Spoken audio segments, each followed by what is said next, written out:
بسم اللہ الرحمن الرحیم لا اکراہ فی الدین قد تبین الرشد من الغی کہ دین میں کوئی زور و زبردستی نہیں ہے اور ہدایت کو گمراہی سے ممتاز کر کے بیان کر دیا گیا ہے۔ تو یہ تو اسلام کا وہ سنہری اصول ہے جس سے مراد یہ ہے کہ کسی کو اسلام میں داخل کرنے کے لیے زبردستی نہیں کی جائے گی، لیکن اگر کوئی شخص اسلام میں داخل ہو جاتا ہے تو اب اس پر اللہ تبارک و تعالیٰ کے تمام احکام کی، رسول اللہ صلی اللہ علیہ وسلم کے تمام احکام کی پیروی لازم ہے، اس سے وہ باہر نہیں جا سکتا۔ تو یہ زبردستی بھی نہیں ہے کیونکہ وہ اپنی مرضی سے اس دائرے میں داخل ہوا ہے، اور ویسے بھی اسلام کے جتنے احکام ہیں وہ سب کے سب انسان کے لیے پرسنل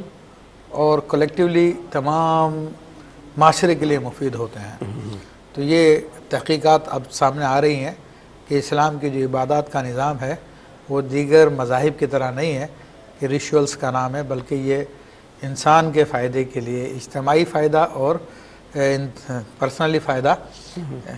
تو اس کے فائدے کے لیے۔ تو جو آپ نے معذور کے حوالے سے بات کی ہے تو فقہاء کرام اس حوالے سے دو انداز میں گفتگو کرتے ہیں۔ ایک تو معذور شرعی کے حوالے سے گفتگو کرتے ہیں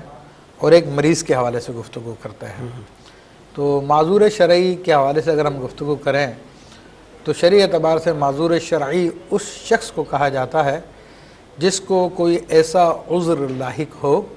جس کی وجہ سے وہ اپنی طہارت کو قائم نہ کر سکے، ٹھیک،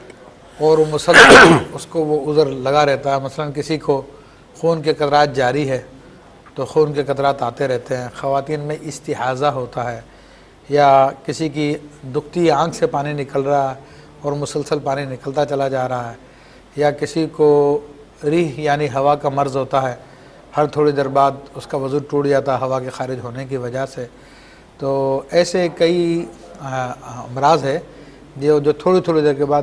یا کسی کو قطرات کی بیماری ہے، سلس البول جسے کہتے ہیں، تو یہ وہ افراد ہیں کہ جو اپنا وضو قائم نہیں کر سکتے، تو اب یہ نماز کس طرح پڑھیں گے؟ تو شریعت نے ان کا ایک پیمانہ مقرر کیا ہے کہ اگر یہ معذور کی حد میں داخل ہو گئے ہیں تو ان کا حکم بدل جائے گا، اور اگر معذور کی حد میں نہیں ہے تو عام جس طرح مسلمان کا معاملہ اس طرح ان کا معاملہ۔ تو معذور کی تعریف یہ بیان کی گئی ہے کہ اس کو کوئی ایسا عذر لاحق ہے کہ جس کی وجہ سے نماز کا پورا ایک وقت، چھوٹے سے چھوٹا وقت جیسے فجر کا وقت ہے تو تقریباً 1.25 گھنٹے اتنا ٹائم ہوتا ہے، وہ پورا وقت گزرنے لگے اور وہ وضو کر کے پاکیزگی کے ساتھ نماز نہ ادا کر سکے۔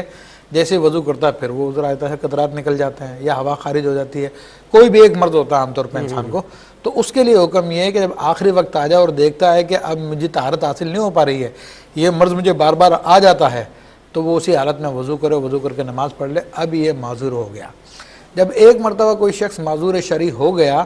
تو اب اس کا حکم یہ ہے کہ اس عذر سے اس کا وضو نہیں ٹوٹے گا۔ ٹھیک ہے، وہ ایک پرٹیکولر عذر جو بھی اس کے ساتھ، جو بھی پرٹیکولر عذر اس سے نہیں ٹوٹے گا، کوئی اور چیز پیش آئے تو اس سے ٹوٹ جائے گا۔ اس کا دوسرا حکم یہ ہے کہ معذور اگر ایک مرتبہ وضو کرتا ہے ایک وقت میں نماز کے، تو اس کا وہ وضو اگلے وقت تک قائم رہے گا، یعنی اس عذر سے نہیں ٹوٹے گا۔ اچھا اچھا اچھا، جیسے ہی دوسرا نماز کا وقت شروع ہوا